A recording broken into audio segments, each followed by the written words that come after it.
Welcome to the Deep Dive, your shortcut to being well-informed. Today we're tackling something really common for folks in customer experience.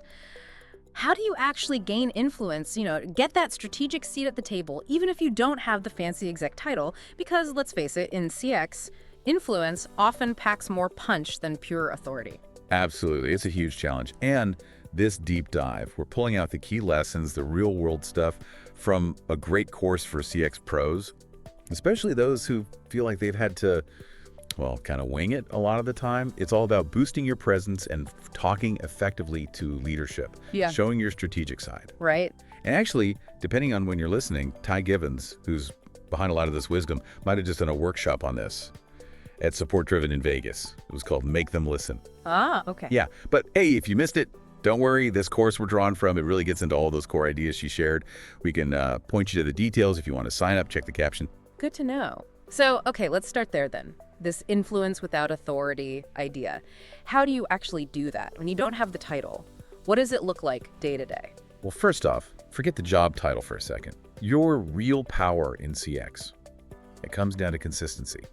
It's about delivering clear, credible insights again and again and building real connections. It's much more about what you do and how you show up, not just the role listed on your email signature. Okay, consistency, clarity, credibility, connection. I like that. But how does that play out? Can you give us a practical example? Like, what does a CX manager do? Okay, yeah, good question. So imagine a CX manager. They start noticing churn ticking up, and they dig in and see it's linked pretty clearly to delays in onboarding. Right, but they probably don't own onboarding, do they? Exactly. They don't control it directly. Yeah. But what they can do is gather that data, show the trend really clearly, and then propose solutions, not just point fingers. They approach the onboarding team or product, whoever, respectfully. Like, hey, I see this risk, here's the data, maybe we could try X or Y. That's seeing the bigger picture. Working with other teams. That makes you a problem solver, a strategic partner. Indispensable, really.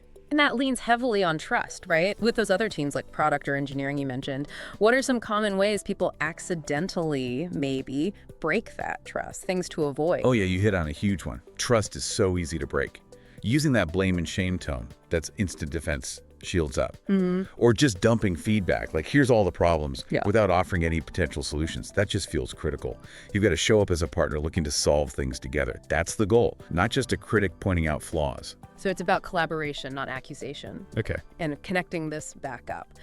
It sounds like it's also about speaking the language leadership understands. They're probably not tracking the raw number of tickets answered each week, are they? Not really, no. I mean, they might glance at it, but what they really kill about is the bigger stuff. Revenue growth, customer retention, huge one. Operational efficiency, reducing risk, brand reputation. Your job as a CX leader is to translate all your team's activities into those business outcomes. It's a shift from just saying what you did to clearly showing the impact it had on the bottom line. Okay, this is where that so what test you mentioned comes in, right? That sounds super useful. So instead of like we answered 4,000 tickets this week, what's the executive level version? How do you reframe that? Right. You apply the so what? So 4,000 tickets answered, so what? The executive version sounds more like we cleared a backlog that was causing onboarding delays, and we cut resolution time by 10%. The impact, faster activation speed for new customers, and we reduced retention risk among that group. See how that connects directly to strategy. Retention, efficiency. Yeah, that's much clearer. It answers the why should I care question. Exactly, and that problem action result framework. It's perfect for this. It helps you build that narrative. Frame your work as business wins they'll immediately get. Think about the RevealBot case study mentioned in the course material. Their support team basically transformed. Went from just solving tickets to being this strategic hub for customer insights. And that actually sped up product improvements because they broke down those internal silos. Wow. Okay. So for you listening, what does this mean practically?